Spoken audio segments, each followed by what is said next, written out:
नमस्कार। आप सभी का बहुत बहुत स्वागत, अभिनंदन। आज हम राजनीति शास्त्र के अंतर्गत लोक प्रशासन को पढ़ेंगे और चीज़ों को अच्छे से समझेंगे। सबसे पहले जानेंगे लोक प्रशासन का एक परिचय। देखिए, वर्तमान समय में कल्याणकारी राज्य की अवधारणा का आधार उस राज्य की प्रशासन व्यवस्था पर होता है।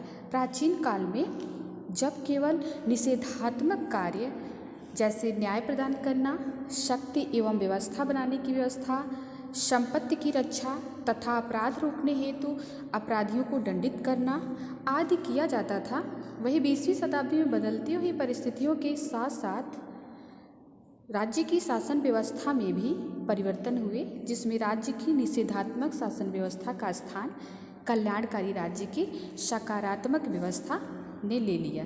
देखिए, वर्तमान में कल्याणकारी राज्य का सामान्य तात्पर्य सरकारी एजेंसियों द्वारा चलाई जा रही बसें, रेलगाड़ियाँ, कानून व्यवस्था हेतु पुलिस प्रशासन, मरीजों हेतु अस्पताल तथा ऐसी अनेक गतिविधियों जो सरकार द्वारा संपन्न होती हैं, कल्याणकारी राज्य की श्रेणी में आते हैं। अब हम जानेंगे कि लोक प्रशासन का अर्थ क्या है।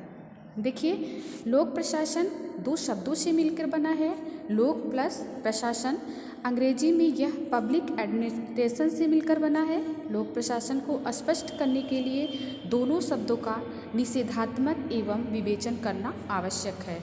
देखिए, लोक प्रशासन में लोक शब्द प्रशासन के बाद अर्थात 20वीं शताब्दी में आकर जुड़ा है।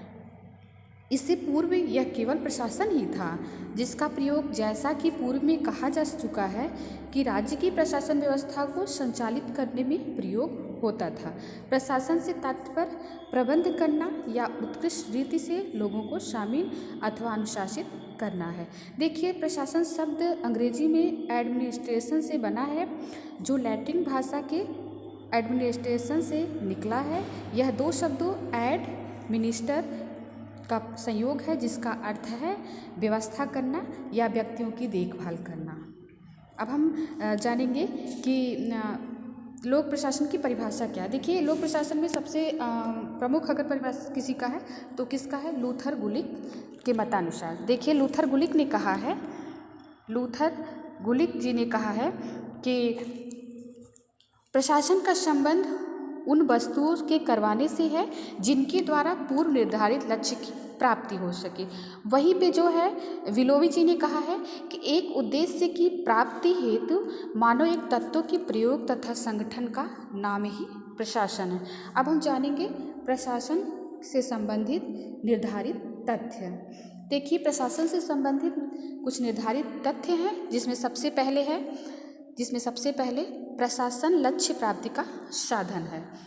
देखिए, वैदिक युग में जिस प्रकार प्रशासन के प्रयोग या उसके अर्थ के प्रमाण हमारे ऐतिहासिक ग्रंथों में मिले हैं, उससे यह साबित होता है कि यह हमारी सभ्यता के विकास का पथ प्रदर्शक रहा है।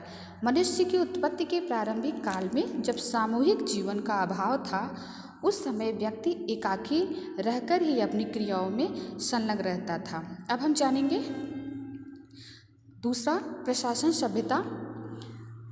सभ्यता की प्रगति का इतिहास है। प्रशासन सभ्यता प्रगति का इतिहास है।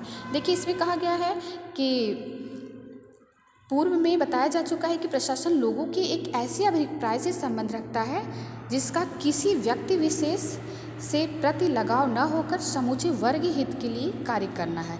ऐसे में यह उन कार्यों को पूरा करने के लिए सामूहिक क्रियाओं का संचालन करता है जो मनुष्य की लक्ष्य प्राप्ति में सहायता करते हैं।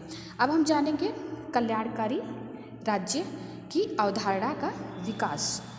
देखिए, प्राचीन काल में जब राज्य व्यवस्था में प्रशासन की भूमिका अर्थात न्यायिक कार्यों को करने में ही, तब इसे पुलिस राज्य के रूप में देखा जाता था। लेकिन जैसे जैसे ज्ञान में वृद्धि एवं जनसंख्या में निरंतर बढ़ोतरी हुई, राज्य की विचारधारा में भी परिवर्तन आने लगा और उसी के अनुरूप राज्य की क्रियाओं में भी परिवर्तन आने लगा। पूर्व में जब प्रशासन को केवल निषेधात्मक कार्यों जैसे अपराधियों को दंड देना, चोरी डकैती रोकना, राज्य में शांति व्यवस्था बहाल करना आदि तक ही सीमित होना पड़ता था, वहीं अब उसे जनता के विकास के कार्यों में भी रुचि दिलाने की आवश्यकता महसूस होने लगी।